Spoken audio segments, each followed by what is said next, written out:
Welcome to Two Hotties and a Naughty, a podcast about life's little victories, hotties, and constant disappointments, naughties.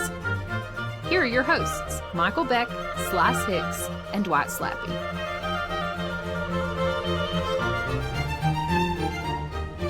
Welcome to Two Hotties and a Naughty. I'm Michael Beck. I'm Hicks. And I'm Dwight Slappe. Boys, this week I want to start us off with talking about just a little accomplishment that you've been proud of in the last weeks, days, months, years, I don't know, however long it's been. What is the hottiest adult grown-up thing you've done lately? Your hottiest example of recent adulting. Just to hop in, let me hop in. I think I speak for me and Slice that the hottiest adulting thing that we've done lately is remember what we talk about on this podcast, because about an hour ago, your topic was hottiest thing to do on a snow day, which we did in the last 2 months. But it was a fresh idea for you today. This is true. Remember, you go to the restaurants, you walk to the restaurants. I remember that. I hit my kids with snowballs. You do that. And I went sledding. But I found out I don't want to become a recap podcast from our own podcast, but maybe for Beck's sake, we should do it every once in a while. What if my hottiest recent adulting is that I forget things all the time now? Oh, touche. That really, you really turned that table there. Yeah. Closing the loop there. Yeah.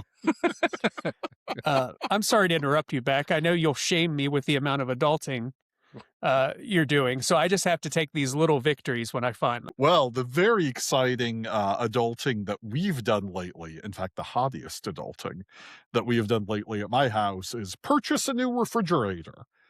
Yes, yeah, and in very exciting also middle-aged man bullshit, it hasn't been delivered yet.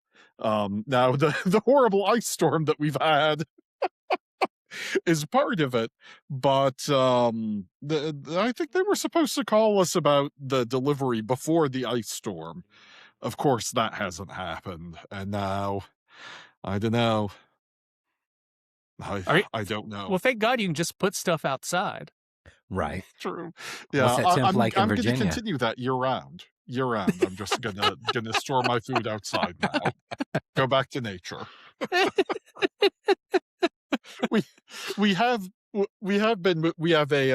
drink fridge or wine fridge, depending on how much wine you're putting in there, I guess, in our kitchen, which has been our backup. Like, we've been using that as our refrigerator, like I live in fucking Belgium or something and just have a wee tiny refrigerator that can only fit one tiny European sandwich and maybe one of those weird little oranginas they have over there. I'm glad you took down the Belgians. They've been riding that high horse for too long. Right, yeah. That's true. Bring it back down to earth. As an American right now, I should probably be a little more sensitive about pushing around tiny social democracies in Europe. Chances are we're going to want to get out of here. So we got to be on everybody's good side. Exactly. Burn no bridges, my friend. Burn no bridges. Well, to my friends, the heroic Belgians, I just want to say your refrigerators are normal and not weird. And I love you. There we go. Oh yeah. And I should also say, obviously my wife has been doing all of this. My wife ordered the refrigerator. My wife made the call that, it's time to buy a new refrigerator. My wife went to the local appliance store like a grown-ass man would have in 1971 and talked to some guy who, I don't know, was probably wearing a vest with pockets and little doodads in it at the store. About the refrigerator. She ordered it. So I guess my adulting thing is actually just my wife not divorcing me yet. So. Your adulting thing is waiting on a refrigerator. I do definitely feel like a 45-year-old man waiting on, is today the day the refrigerator comes? Now, what did you make for dinner so that Crystal had a nice home-cooked meal when she came home from negotiating with the appliance salesman? Come on. Slice, this is a great segue into what your hottiest adult accomplishment has been recently. You didn't even order Pizza Hut? Damn it, Beck. He's only allowed to eat Pizza Hut when she's out of town. That's true. That's true. Yes, thank you. Someone's been paying attention to my segments on this program. When he's not repeating them, yes. If you do them 3 or 4 times, they really stick. It's got to stick one of these times. It's going to stick. I'm also trying to accommodate the listener who I know sleeps through many of our episodes, so I don't want them to miss any of this priceless content. We actually signed a deal with Calm, the app, to help you decompress and go to sleep. They actually broadcast our podcast to you while you're drifting off. Us and Matthew McConaughey reading some stories. It's a great deal. Check them out. Calm. We're also piped into many retirement communities. A lot of aging people listening to the podcast, so they don't remember what we talked about, much like Beck.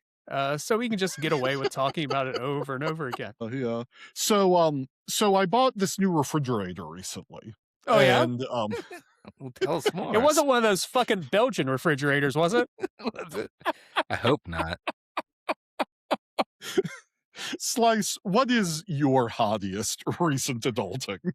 Oh, man, so many to choose from. Today I had an eye doctor appointment, got my eyes dilated. That's always a fun adventure. I'm over here looking like the Cheshire Cat or Mr. Burns in that episode of The Simpsons where he was glowing radioactively if you look close enough. But I won't go down that road. I would have to say, like so many people over here throughout the United States, hit by that winter storm recently, had about 2 to 3 inches of ice out there on our front lawn, and we've got a really long walkway from our front door down to the sidewalk. And so my task, because earlier last year I was employed by the United States Postal Service, so I got to, look out for my former brothers and sisters of the mail, the couriers, and clear off that side, that walkway. I love how much mileage we get on this show out of the 40 minutes you worked for the post office. It was 2 months, maybe 2.5. If I count training, 2.5 months, okay? It was awful. I grew an appreciation for all the men and women out there that do this. Thank you. Thank you. Thank you. You're wonderful. It was not for me. It was mostly the schedule. But when I see weather like this, I was like, no, I'm glad I got out when I did. Granted, I did work in February last year, so I had some rough days, but not like today. So anyways, I went out. I took the boys out there. This is another adulting thing. My 2 sons. And I said, all right, boys, let's go out here and clear this walkway. And so it was like 2 to 3 inches of solid ice. Go out there with these snow shovels that do nothing because they're plastic and they have their little metal blades on them, and I'm just chipping away and I'm doing this and the boys are doing whatever. We've only got 2 shovels and it's 3 of us, so I'm telling them to trade off when they need breaks. And so we're going around chipping through because I wanted to get our garden shovels, which are just like fiberglass and like metal, but the lock was frozen shut on the shed where they were. So I tried this for a bit, and then I told Kevin, I said, go inside and find me a lighter, because I know Kevin is the one who can find me a lighter. Whether it's his own stash or somewhere else, Kevin will find me a lighter. And so Kevin comes back with a lighter, and then I go back and hold this little lighter up to this lock, and I stand there for about 15 minutes trying to thaw the lock out, and I finally get the good shovels out. And we work on this. My boys, they're there more so for, I don't know, moral support. Not really. It's more so listening to them complain, can we go back in yet and play Fortnite or hop on Discord with my friends? No, not yet. Not till the walkway is cleared. And so I was out there just pounding away at this, going. Finally get it all clear. We've got the nicest walkway on the whole block. Nobody else has cleared their walkway except for us.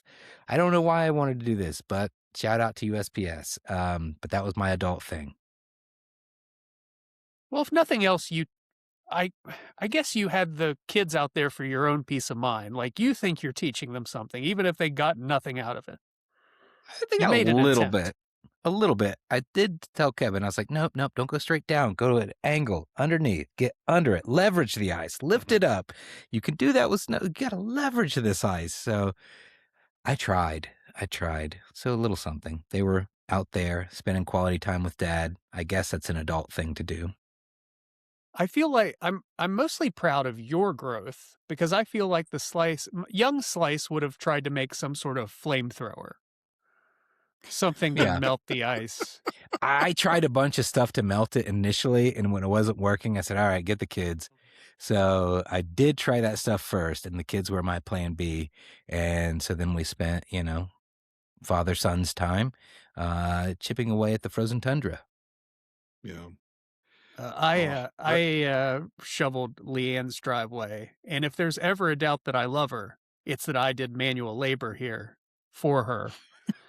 And of course, as soon as I did it, I jacked up my shoulder. My shoulder's all sorts of fucked up now. Oh, well. So I guess that'll be the last honey. time I do that. Yeah.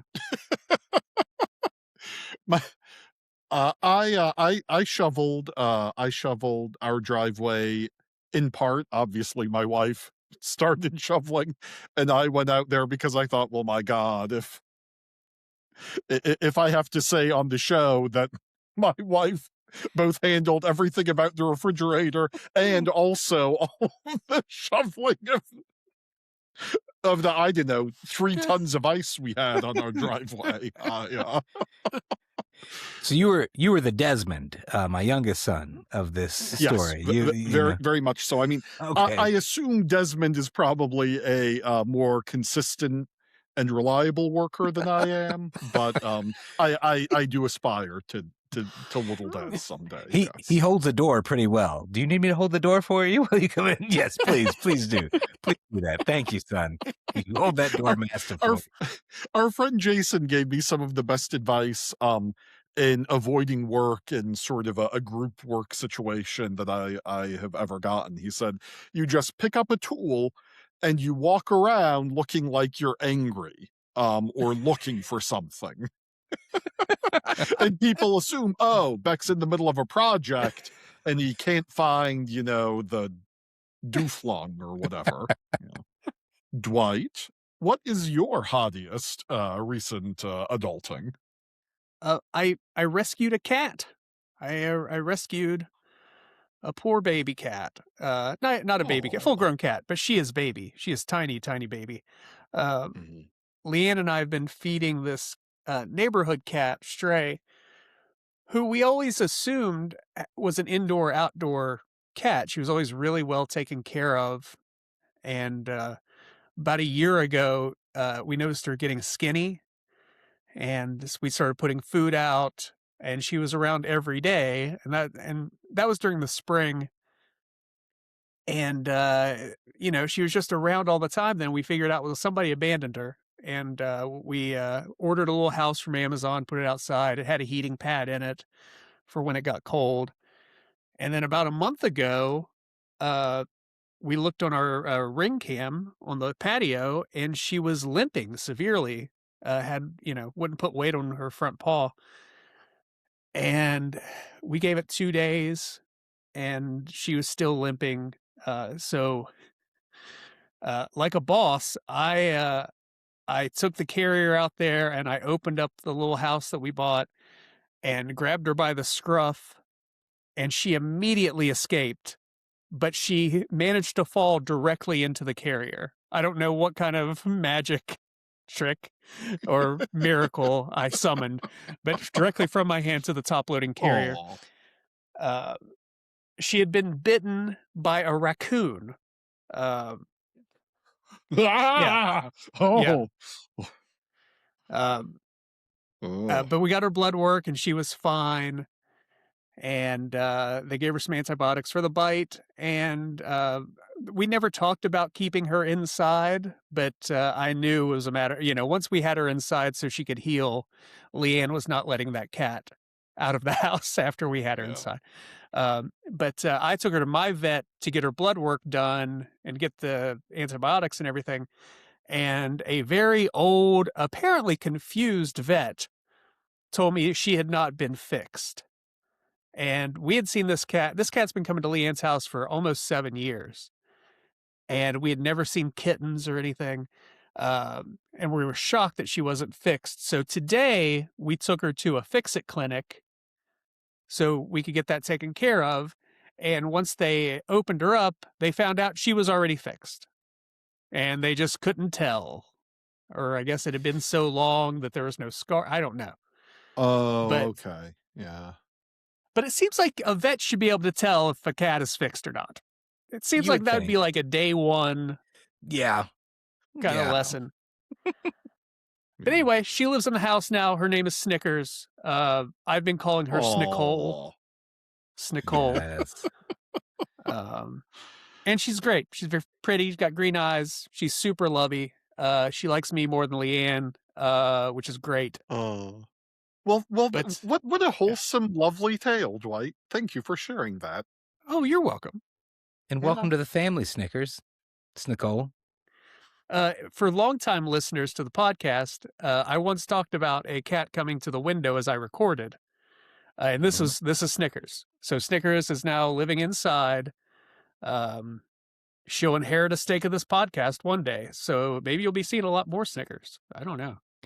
I have a fun story this week about a cat visiting my window right above. You can't really, oh God, why does my camera move when I move? Okay. Oh Jesus, what have I done? No, we're not here again. Stop it. Stop it. Back out. Oh, I forgot hand gestures. I should really look into the manual. Tell us a spooky story about the cat in the window. Well, the cat came, oh God, and I've minimized everything. The cat came to my window. And then, so Desmond and I were down here. Desmond's been off school, like I've been off work because I work at a college. And I really got to find out how to out zoom this. This is, no, don't you zoom me back in. Okay, all right, we're getting there. I think I can work with this. Anyways, I'm not going to point to it, but there's a window directly above my head. You can probably see the bottom of this, depending on how it gets framed if you're watching on YouTube. So I'm in a basement. And this cat, Books. If they're not watching on YouTube, this segment is just this is not going to read. So you better, if you're driving right now or listening on your phone or whatever, when you get home, you just pull this up and you go to this point and you watch this, or just rewatch the whole thing. You'll get the full comedy effect.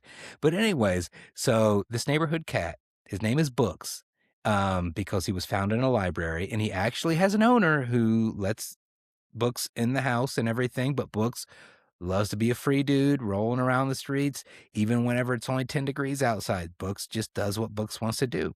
Well, this day, a few days ago, Books wanted to stroll up past the side of my house while I'm over here doing whatever on the computer, and my son Desmond is behind me playing Fortnite, and he goes, Books! And Books walks past all the time.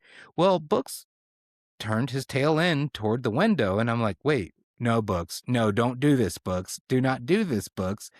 And Books just decided to release a little something right there on the screen of my window, and it instantly froze there because it was like 15 degrees, and it's still there. And that is a visual you will not get on the YouTube version, but if you subscribe to the Patreon, if you nasty enough, maybe for $30, I'll send you a pic if that's your thing. But it was pretty awful. But Des lost it and started laughing so hard. He lost his match of Fortnite, finished second. But yeah, it was worth it because that's all he could talk about all day. And he still talks about it, how Books did that. It's terrible. So in other words, Books is not coming into my house anytime soon. I'm not taking Books in because Books has a house a few houses over that needs to take him in more frequently. So he's not doing that to my window. Well, now you know why he got kicked out of the library. Right.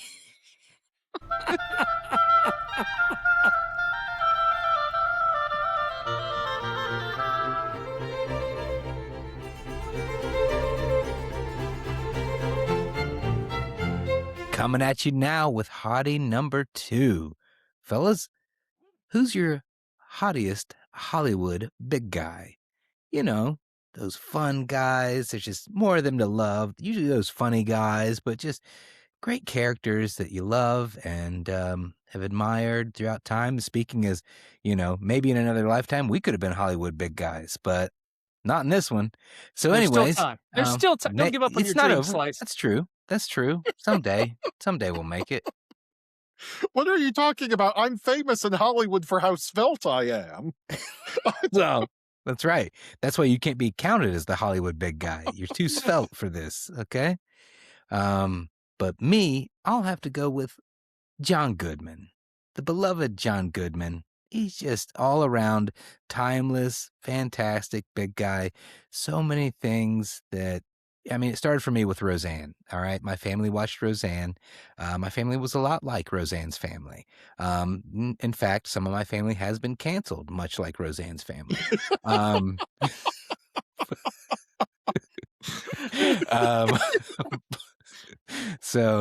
But Dan was never canceled. John Goodman, he was just the best.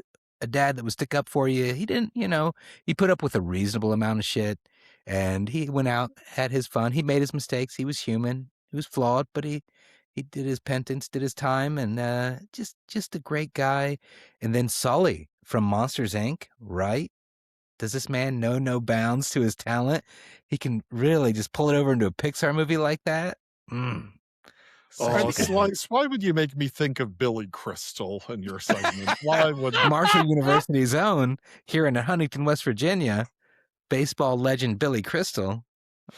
Speaking of canceled, he doesn't still do like the Muhammad Ali impression anymore, does he? Depends on where he's playing. So, He also used to do a Sammy Davis Jr. Yeah. He's probably retired those, right? I would think. I think that he flew out. He got done just in time before it really had the traction. It's like, I'm going to lay low. I've made enough money from hosting all this stuff for a while. I'm just going to lay low for a bit till this all blows over. So I'm not in the spotlight. Well, Are these the first? Are those the first two things you think of with John Goodman? No. I see Roseanne, but the Monsters Inc. thing has thrown me. No, Monsters Inc. I just wanted to give him some versatility to do the voiceover work there. It wasn't necessarily like Sully doesn't jump out at me. No, if I'm talking like what jumps out the most, Dan, of course, Dan Connor, Eli Gemstone, of course, Walter, Big Lebowski, yes, right at the top of the list, absolutely. Raising Arizona. What was his name in that? Basically any Coen brother movie, Big Dan Teague. Was that what it was? And Brother Barton Fink. Barton Fink. No, yeah. Oh, he's tremendous in Barton Fink. Yes. Also, the first season of Treme on HBO, he gives a wonderful performance. Very sad. When doesn't he? That's my whole thing. Yeah, he's also very good in Oh Brother Where Art Thou, that you mentioned that. Yes. He's also very good in that. Yeah, just everything he's done. I'm just so grateful that big, beautiful man is. Well, he's not as big as he once was, but that doesn't matter. His heart's still as big as ever, and his persona and his character. And I'm grateful that John Goodman's still around with us, cranking out hits left and right. Shout out to Argo too. He's great in Argo. I haven't seen that. I've forgotten him in Argo. He's one of the producers with Alan Arkin. Yes. It. Okay. He has the famous "Go Argo, fuck yourself" scene with Alan Arkin. Yes. Very good. Very good. But yeah, Dwight, what about you? Or if you want to talk more about John Goodman, go for it. No, I love John Goodman. John Goodman was my runner-up, and I thought maybe you would take John Goodman. Yeah. My guy is also a guy who's not big all the time, but if you're going to give me an opportunity to talk about my favorite actor in the world, Stephen Root, I will talk about Stephen Root. Oh, solid. Yes. Yep. Also great in Oh Brother Where Art Thou, Stephen Root. He plays the old-timey the blind radio host. Right. But I, of course, fell in love with Stephen Root in news radio, playing Jimmy James, the man so sweet they named him twice. James. Yes. So fun. I know if you guys aren't familiar with news radio, it's one of the great sitcoms of all time. Now, I will warn you, that both Joe Rogan and Andy Dick are on this program. And I know everything in you is saying, please, I'm not going to watch this. I saw some social media post the other day that said, can you imagine you're Andy Dick and you're not the worst person on a show? Can you imagine being Andy Dick? Is Andy Dick still with us, or did he die of something hilarious? Yeah. No, he's still with us. I believe I saw he's fresh out of rehab. And I hope it sticks this time, Mr. Dick. Famously, he was arrested in our beloved Huntington, West Virginia for sexual assault maybe 15 years ago or so. But that was big news up in our parts. I don't know about you. Well, where was he arrested? I assume it was somewhere just dreadfully It was awful. a bar. It was a bar on 3rd Avenue somewhere, I think. Yeah. It was 3rd or 4th. I can't remember the name of that place, but it might have been the Lantern. It could have been the Lantern. It was down in that vicinity. Either that one, it was either the Lantern or the one that's like a little bit past where. Well, we won't go too much into local geography. It's on that block for sure. Yeah, it is. Yes. Anyway, local geography. But Jimmy James, News Radio. Stephen Root, great in Barry. Dodgeball. Office Space. The last couple seasons of The West Wing. He's a guy you can stick in any movie and it automatically becomes better. He is very funny and sad in an episode of True Blood. Oh. I'm trying to remember that one. I think, I vaguely remember that. He's a vampire who has depression and anxiety and self-esteem issues. Yeah.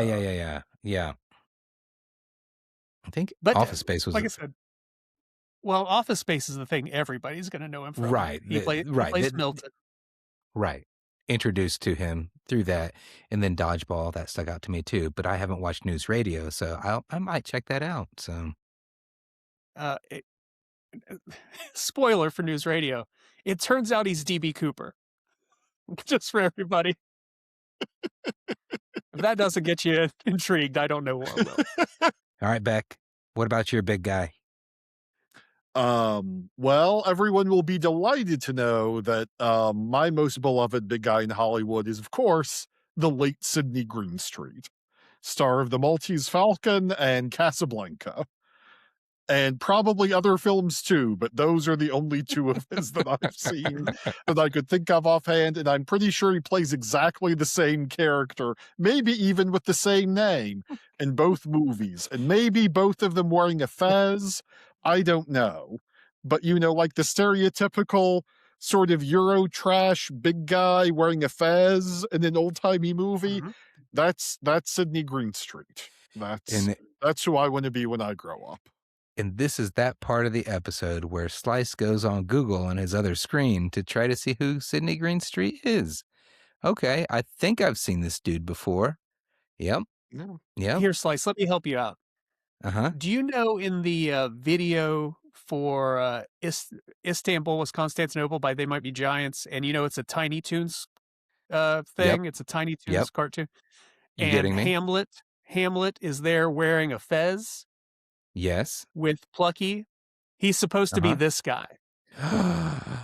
Oh, I gotcha. Okay. I've never seen any of these movies Beck is talking about, but from context clues, I know it's exactly who he's talking about. Got it. He's that guy Hamlet's supposed to be. Okay. Oh, and Dwight, you've never seen Casablanca? No, it's in black and white and it's slow. No thanks. Oh, it's not slow though. It's very, and it's probably like 85 minutes long. It's not a long. It's really up there with Speed, the the Keanu Reeves and Sandra Bullock movie. It's so fast paced. It's just action, black and white. Fez is everywhere. I have to respond to you asking me, "Oh, Dwight, you've never seen Casablanca?" Well, Beck, have you ever seen Crank? No, I have never seen. Well, of course not. So let's not get on our cinema high horses. Right. Glass houses, my friend. That Crank is a Jason Statham movie that's like Speed, and if his heart goes under a certain BPM, he explodes or he dies. Something happens. He dies. So it's 90 minutes of him trying to keep his heart up. He's pumping adrenaline in himself. He's having sex while falling out of a plane. He's shocking himself with a car battery. He takes jumper cables and blasts himself. Is this a comedy? What genre of film is this? Nothing could be more serious than Crank. That's right. Absolute. Is Jason Statham like 400 in this movie? Is he wearing a Fez? Yeah. At the beginning of the movie, he's super fat, but by the end, he's got that swimmer's body. You know what I'm talking about? Aerodynamic. Right. He's got that V shape that everybody wants. Shout out to Jason Statham, new movie coming out last week when you're hearing this episode. But Shelter, check it out. Stay dog. Give us a plug sometimes, my man. Oh, I can't believe that I was trying to class things up, bringing in Mr. Sidney Greenstreet into our show, and instead my segment is hijacked by Jason Statham.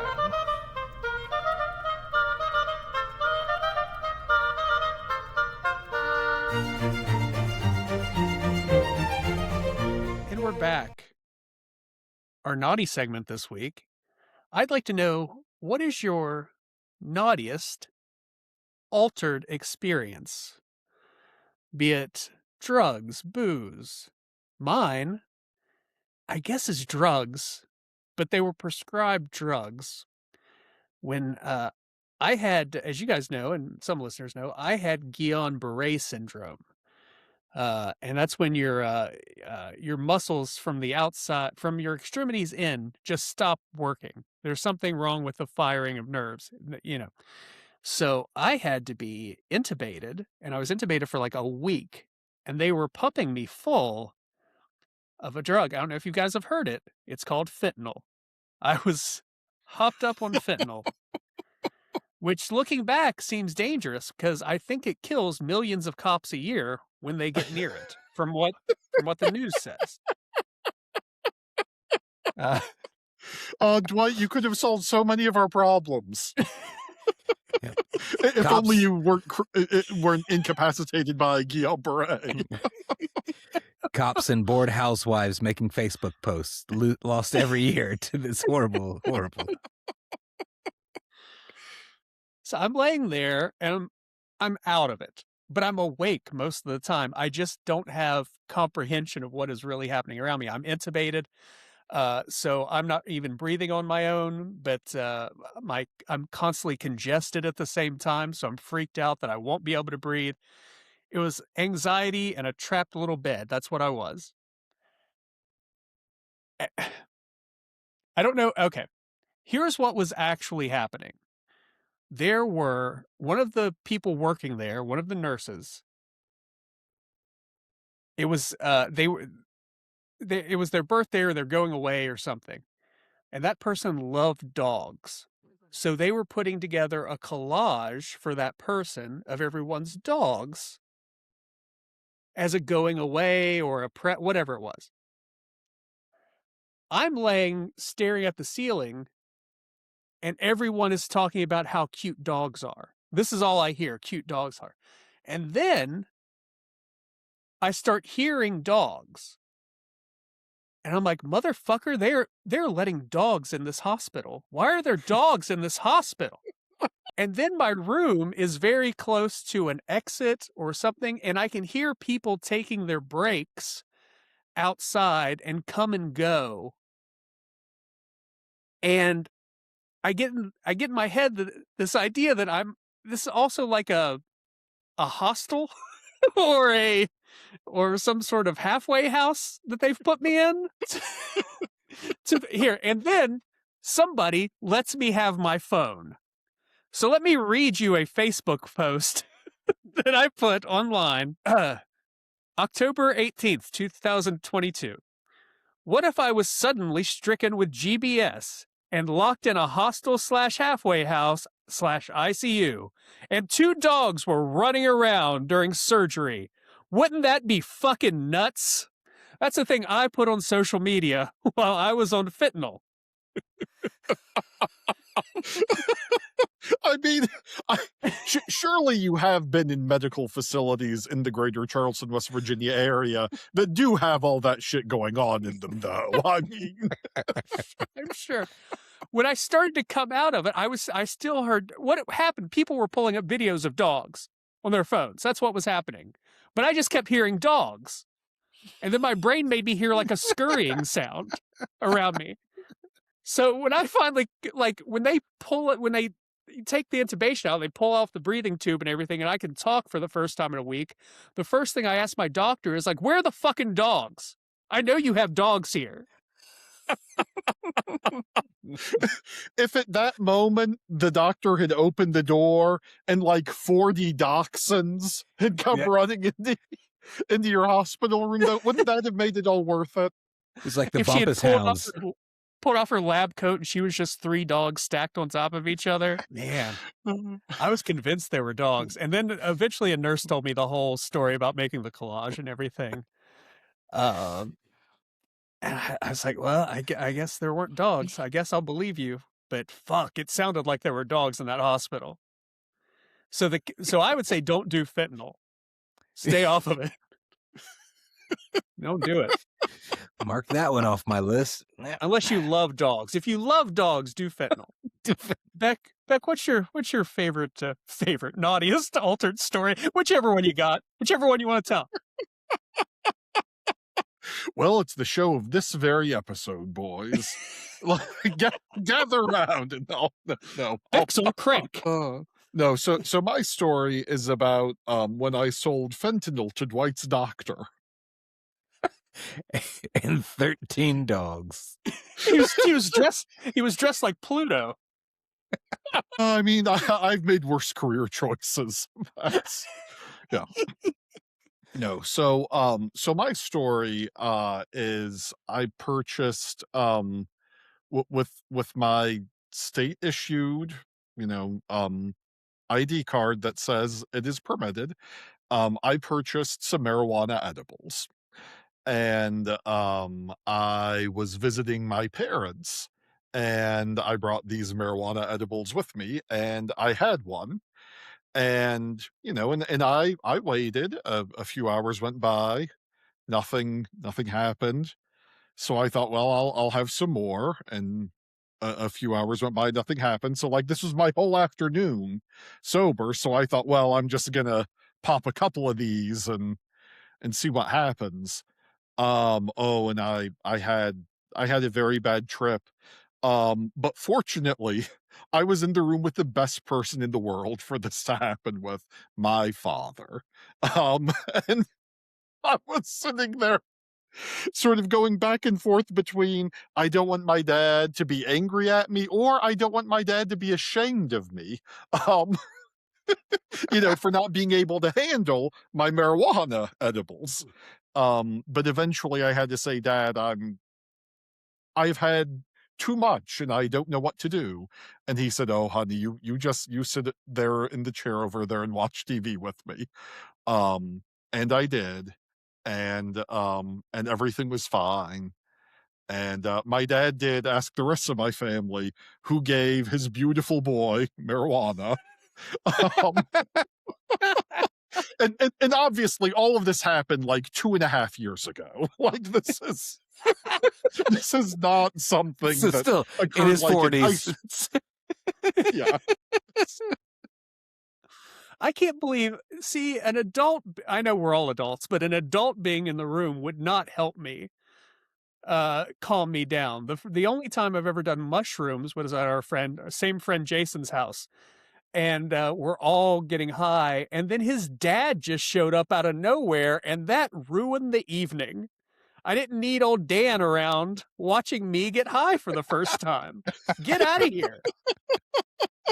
Well, I can say with great certainty, my dad's a lot cooler than Jason's dad. Slice, what about you? Oh, man. So initially I was like, oh, what story am I going to tell here? Okay, maybe it'll be the one I told earlier, when we were first starting out in the podcast about when I was 15 and smoked weed, but I was also on some extra strength Sudafed, and it was a really bad high, and I ended up in my bed watching Hudson Hawk as the ceiling fan like created the loudest echo ever, and it tormented me, and I swore I'd never smoke weed again. But in fact, I did smoke weed again. Later in college, I decided my freshman year of college here in Huntington at Marshall University. Anyways, so I met up with some people. They're like, "Hey, man, you smoke weed?" And I was like, "Well, I haven't in a very long time, but it's been a minute, so let's revisit that." And so I go with like these classmates who I'm vaguely familiar with and two friends of theirs, and we go down by the river like you do to go smoke weed. And so we go down by the Ohio River. Chums going right? Like, just here we go in my friend's minivan that I've recently met, and we're gonna go drive down there and smoke this fat ass blunt. So we do this, and it's coming really fast. I'm like, "Whoa, okay." And I feel something in my body happen, and I feel like this gush in the back of my, like, top part of my neck. Like, what I'm imagining in my stoned mind is like my cerebral cortex or something. And I'm just like, this gush. And I'm like, oh God, I'm bleeding. My brainstem is bleeding out. Something's just happened. The weed has activated something. And so I just feel this warmth and this gush just dripping down. And I'm like, guys, my brain, it's bleeding. My brain, it's bleeding. I got to go to a hospital now. My brain is bleeding. So they start freaking out. They're like, what's going on with this guy? So they load me up in the minivan, and they're like, what are we going to do? What are we going to do? Oh, I have choir practice tonight. I can't get caught in this. So I have choir practice. P.S. I'm a theater major at this time. So one of these, two of these guys, oopsie. Two of these guys. I'm not doing the choir, but two of these guys have to sing in the church choir tonight, and so they pretty much freaking like kick and roll me out of this minivan at the local ER. So I go wandering in, convinced that I've had an aneurysm here because I felt like this warm sensation. I don't know what an aneurysm feels like, like as you can tell by this description of this story. But I'm like strolling in. I'm like, I think my brain's bleeding. And the nurses are looking at me like, what? And I was like, my brain is bleeding. I felt it. It's dripping right now. My brain is dripping down. And I said, I've had a drug interaction. If I'm being fully honest about this, I've had a drug interaction. I smoked weed, and now my brain's bleeding. But yeah, so I get admitted to the ER, and like what happens in the ER, I sit there for multiple hours. And as it's going along, I'm like, okay, I think I'm okay now. So, they take my pulse when I first get there, and it's like 180 or something crazy because I'm going through these crazy anxiety fits, and I'm convinced my brain is bleeding. And then, but as the high starts to wear off, I'm sitting in the ER waiting area, and then I'm just like, wait a minute. I had this massive taco salad for lunch. I think I just had acid reflux, and it just kind of like came up. Just in your brain? Well, it went up the back of my throat. I had acid reflux. So sometimes it and then I was like, oh God. But in my stoned mind, because I hadn't had weed in like 2 years at this point, and I decided, well, the best way to dip my toes back in is to go smoke a blunt with 5 or 4 strangers down by the river. I know that this is not the point of this story or this segment, but Slice, you were what, like 18, 19 years old when this happened? Yeah, 19, I think, at this point. Oh man, your diet must have been even worse than I have feared it would be if you were having acid reflux when you were 18. Oh, you needed to eat a vegetable, honey. There were lots of vegetables in that taco salad, okay? There was just also lots of spice in there, too. But anyways, by the time I finally, and I got up and I was like, okay, I think I'm good now. I'm just going to walk home. And then the staff, they were like, no, you need to see a doctor. And I was like, I really don't think I do. I feel good now. but I should have just walked out. So follow your gut. If you're sitting in a waiting room at the ER for enough time, walk out. Don't see the doctor, because all that happened was I went back, saw the doctor. He said, yeah, maybe lay off the reefer. And I said, okay, great, thanks. And then I got a bill for like $400. So don't go back and see the doctor. Walk out. Say like, no, thank you. I'm good. The high's over. Yeah, My brain was not bleeding. If you're having a bad interaction with drugs, don't seek a medical professional. Don't do it. No, don't wait. Weed, don't do. Other things, yes. Okay. If you're on that Fenty and you see those dogs barking, you go see the doctor ASAP. Okay. But not weed. Well, I think the lesson of our anti-drug segment here is eat more vegetables. Mm-hmm. And so we hope you take that lesson with you this week. And I hope you come back next week, because we'll be doing all these shenanigans once again. Always. Back to talk about our favorite snow day activities. That's good for next week. Write that down. We'll do that one next week. Get Sydney Greenstreet on the phone. We gotta... Shout out John Ritter. All right. Bye, everybody. Right. Have a great week. We love you. Thank you for listening. This has been Two Hotties and a Naughty, a podcast about life's little victories and constant disappointments, as hosted by Michael Beck, Slice Hicks, and Dwight Slappe. Editing and production by Michael Sullivan. Our theme is Handel's Entrance of the Queen of Sheba for two oboes, strings, and Continuo allegro, as performed by the Advent Chamber Orchestra. Crystal Howe speaking.